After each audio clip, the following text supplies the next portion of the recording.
Welcome to our Global Supply Chain Experience presentation on Vietnam and Hong Kong. Our presentation will focus on cultural differences of everyday life and cultural differences of workplace environments in Vietnam and Hong Kong in comparison to those of the United States. Let us first begin by talking about a brief history of Vietnam and move forward to their cultural differences as it relates to tradition, food, transit, language, and religion. I believe two of the most distinctly critical history points to mention when talking about the history of Vietnam is the Vietnam War and the Doi Moi reforms. The Vietnam War was an unusually long and costly war fought by North Vietnam and its Soviet Union support against South Vietnam, the United States, and other anti-communist allies. The war was fought from November 1955 until April 1975, a U.S. involvement ending in April 1973, and responsible for the loss of millions of lives of both Vietnam and U.S. soldiers. For Vietnam, the war had ultimately devastated the country's infrastructure and economy, and reconstruction proceeded slowly. In 1976, Vietnam was unified as a country again and moved forward to strengthening its economy through later established the Doi Moi reforms. Under this broad free market policy put in place in 1986, the economy began to improve, boosted by oil export revenues and influx of foreign capital. The Vietnamese culture credits much of its military combat success of the Vietnam War to an elaborate network of connecting underground system of tunnels called the Chu Chu Tunnels. Now, from a United States perspective, the effects of the Vietnam War proved to be quite different. As a nation, we spent more than $120 billion on the conflict in Vietnam from 1965 to 1973.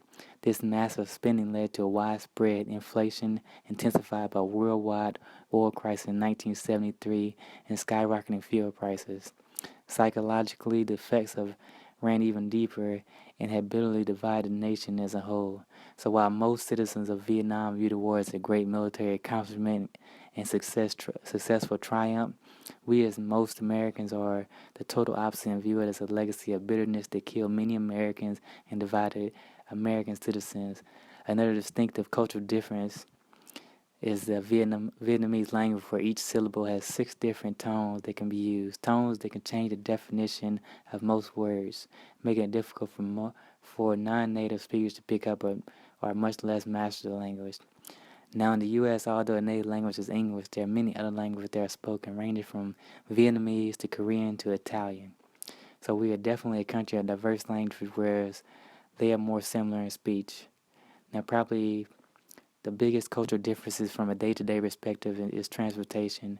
While Vietnam is crowded with an overwhelming abundance of motorbikes and some very relaxed traffic laws, the United States has more open roads, diverse motor vehicles, and some very strict traffic laws.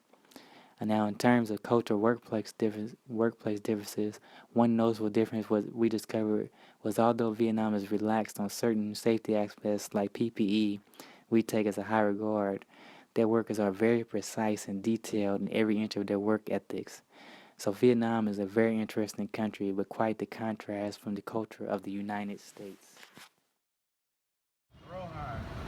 Hello, my name is Rohan, or my Vietnamese name is Nghia, and I'm very happy to present to you about Vietnamese culture. And with the country with the ant and the population around 91 million, and the capital is Hanoi, and another city, also the old capital of the southern Burma before was Saigon. And the main culture of my country, you look like a motorbike here. That's the main transportation in my country. But also we have a lot of car and bus, and we have a lot of food. And if you visit to my country, I would like to suggest you the different kind of food. And I would suggest you to try pho, BXO, that's a noodle. You enjoy it with the beef or chicken. I suggest you try with the bun, also BUN, this is a kind of noodle, also very famous, come from the center of Vietnam. And another kind of baguette, like in Vietnamese name we call bánh mì. That's it. I'm sure it better than McDonald's. And in our generation, when we grow up into 18, and if we don't have to go to the university, we have to join to the army. And before, about 20 years ago, anybody when we get 18, we have to join to the army. But nowadays, we are only take the education people to join to the army.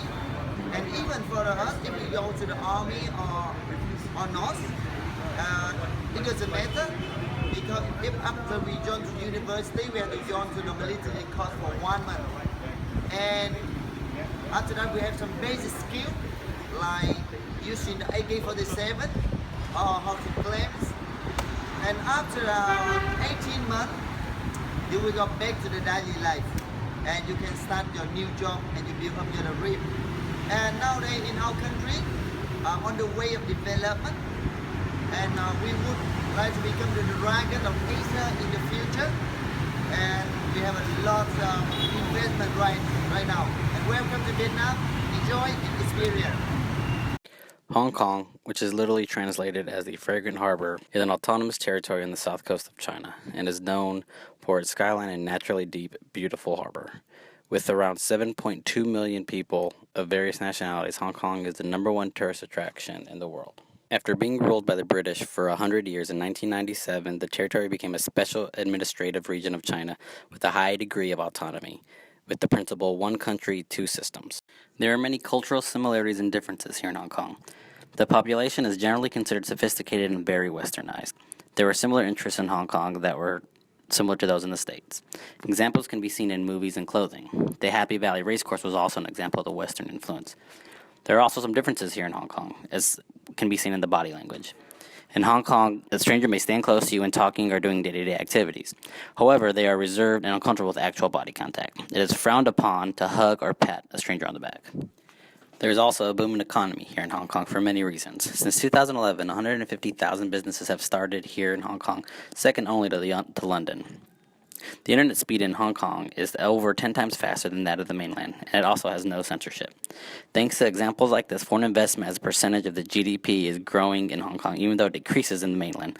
This, along with the business-friendly banking policies and population that is at 90% online, this growth has also had a direct effect on all rent prices, which have rose an average of 30% higher than that of even New York. An aspect of differences in the workplace is that of feng shui, and it is taken very seriously here. It is frowned upon to attempt to even open an office in Hong Kong without hiring a consultant in feng shui.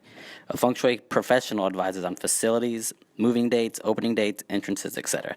The consultant would even position the furniture to be in harmony of that with cosmic forces. In all, Hong Kong is a very attractive place to open a business or even visit.